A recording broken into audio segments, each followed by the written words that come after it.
Hello दोस्तों, तो CA boost के एक और वीडियो में आपका बहुत स्वागत है। मैं आपका होस्ट सीए पलाश है, एक क्वालिफाइड चार्ट अकाउंटेंट जो कि ऑलरेडी एग्जाम्स दे चुका हूं। अपने पर्सनल एक्सपीरियंस से आज वो सारी टिप्स देने वाला हूं आप लोगों को, जो आप एग्जाम हॉल में अगर चीजें रिपीट करते हैं तो आपको बहुत बेनिफिट होने वाला है।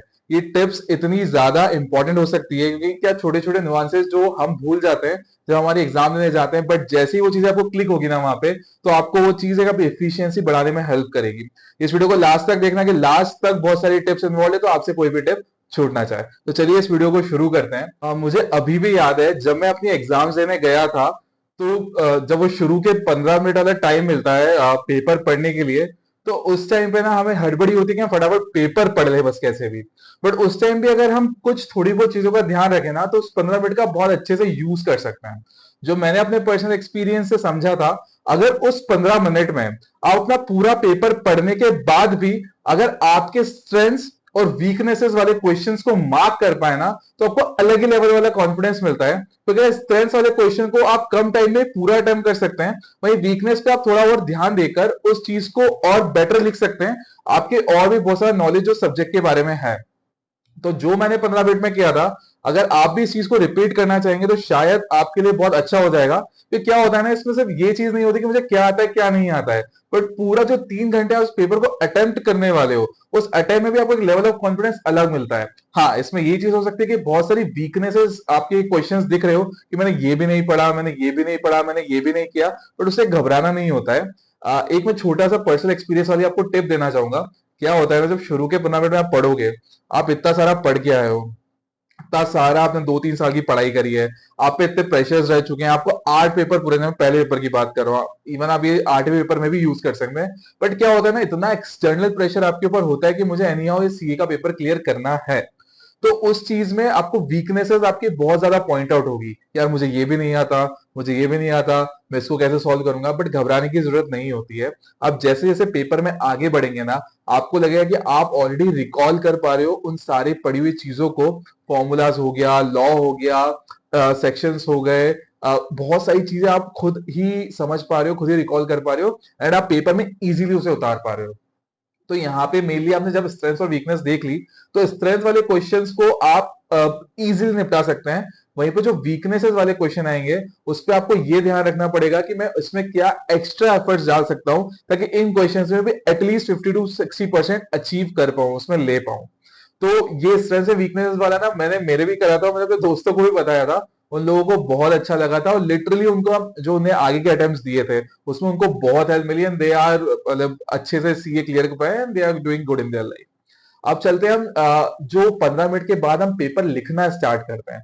अब क्या होता है ना, मैं यहाँ पे दो चीजों में बांटना चाहूंगा। एक तो होता है जो पूरा प्रैक्टिकल होता है, फॉर एग्जाम्पल अकाउंट्स हो गया, कॉस्टिंग हो गया, फाइनेंशियल मैनेजमेंट हो गया। अब इन सब में पूरा प्रैक्टिकल, थोड़ा बहुत थ्योरेटिकल तो होता ही है। अब आपको अपनी स्ट्रेंथ्स पहले से पता होनी चाहिए कि मैं थ्योरी ज्यादा अच्छी लिखता हूँ या मैं प्रैक्टिकल ज्यादा अच्छे से निपटा सकता हूँ। लोग क्या होते हैं, जब लोग तैयारी कर रहे होते हैं, पढ़ाई कर रहे होते हैं, तब शुरुआत में तो सारा प्रैक्टिकल खुद से करते हैं, बट धीरे धीरे धीरे धीरे ना प्रैक्टिकल करना ही रह जाता है। और वो जब डायरेक्टली जाके वो 2-3 साल बाद जब करने बैठते हैं प्रैक्टिकल को एग्जाम हॉल में, क्योंकि बहुत लोगों की प्रैक्टिस छूट जाती है, और प्रैक्टिस हुई भी होगी तो हो सकता है वो वाले क्वेश्चन या उस तरह के क्वेश्चन या उस टॉपिक की इतनी प्रैक्टिस नहीं होगी। तो उस टाइम पे आपको ये ध्यान रखना है कि अगर आपको रिलेवेंट थ्योरी भी पता है, अगर आप उसको सॉल्व करना भी जानते हो, तो वो आपके प्रायोरिटी बेसिस वाले क्वेश्चंस हो चुके हैं। तो प्रायोरिटी बेसिस वाले क्वेश्चंस आप अच्छे से कर पाएंगे, तो कॉन्फिडेंटली जब आप शुरू से ही पेपर का कॉन्फिडेंस स्टार्ट करोगे, कॉन्फिडेंटली उस पेपर को लिखना स्टार्ट करोगे, तो एक ना क्या होता है कि आपका एक फ्लो बन जाता है पेपर लिखने का।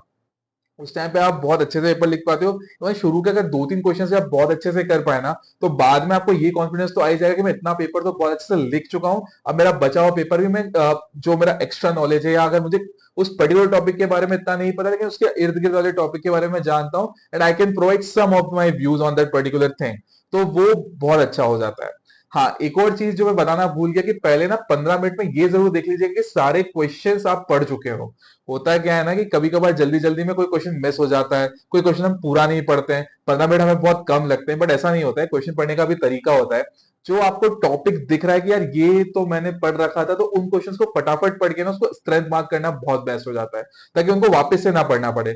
जो वीकनेस वाले क्वेश्चन है उनमें क्या आपको क्या करना है ना, पढ़ना तो है ही है, पर से उन वीकनेस का ये भी समझना है कि उसे लिखना क्या क्या है। तो छोटे छोटे पॉइंट्स अगर चॉक डाउन आप करते जाओगे ना, पढ़ते टाइम ही कि इसमें ये नोट कर सकता हूँ, इसमें ये लिख सकता हूँ, इसमें मैं स्टार ये बहुत अच्छे से लिख सकता हूँ।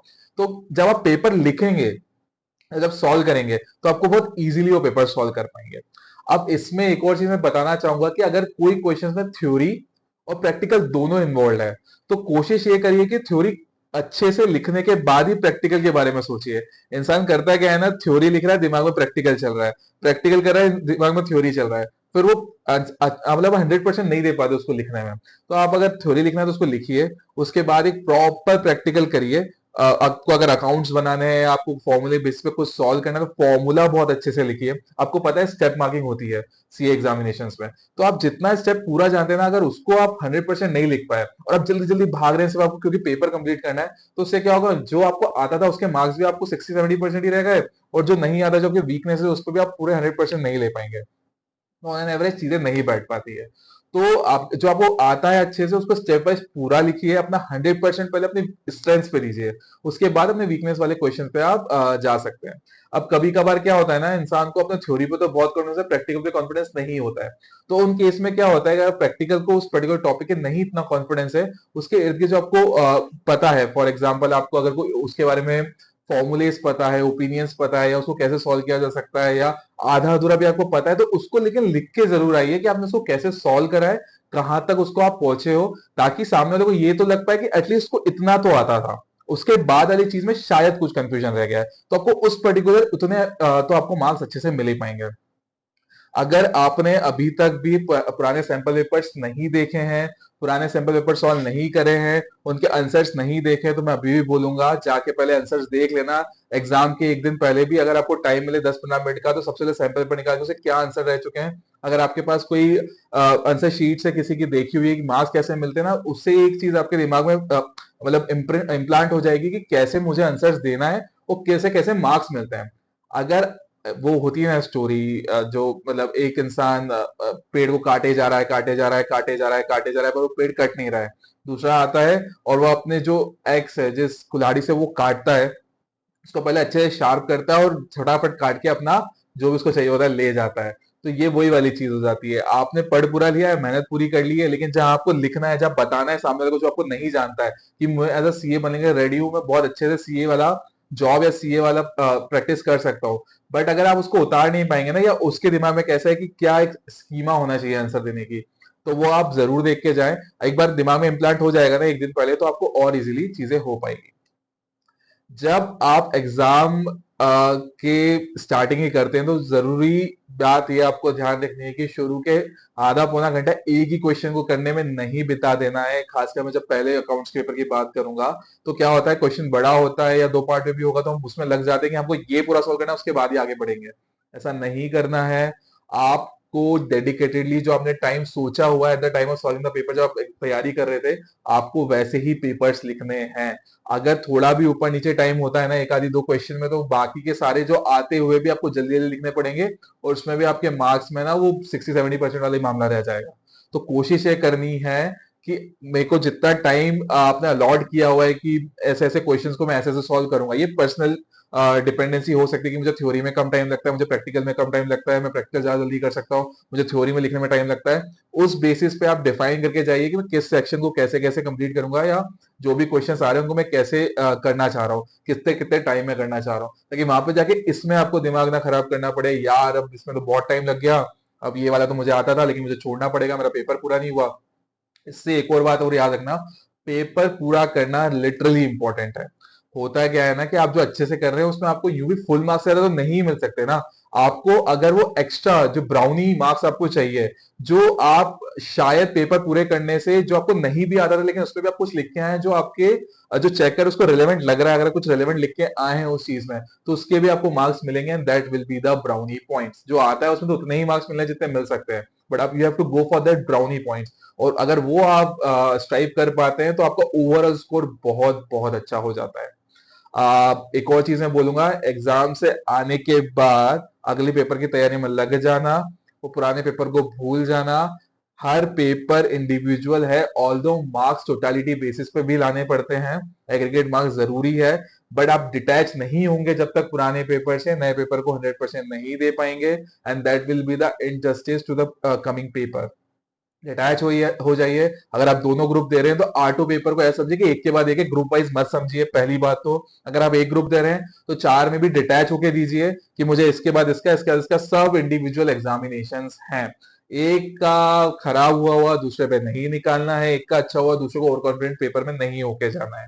तो ये वाली टिप बहुत इंपॉर्टेंट है, क्योंकि क्या होता है पेपर बहुत खराब चला गया तो मेरा जो अच्छा पेपर था वो भी मैंने, हो सकता है उस पेपर में 45-50 मार्क्स आए हो, लेकिन अगले वाले पेपर में 70-70 प्लस आ जाए तो आपको एग्रीगेट में तो पास हो ही जाएंगे ना। हमको 40 तो स्ट्राइव करना ही है just for the sake of passing, but उसके बाद जो एग्रीगेट के लिए हमें 50 प्लस चाहिए सब में, या आपको एक ही सब्जेक्ट में अगर 70-75 प्लस आ जाते हैं तो एग्रीगेट में आपको बहुत हेल्प करेगा। तो ये वाले जो छोटी छोटी चीजें हैं ना, डिटैचमेंट वाली, साइकोलॉजिकल फैक्टर्स जो होते हैं, लास्ट मिनट मोटिवेशन, ये आपको खुद होना पड़ेगा। जो आज के आसपास वाले लोग होंगे वो ऑलरेडी आपको देख के ना बहुत टेंशन में होंगे, ये इतना पढ़ रहा है ये कर रहा है, लेकिन खुद मोटिवेट होने का, सेल्फ मोटिवेशन होने का आप एक जरिया ढूंढ लो।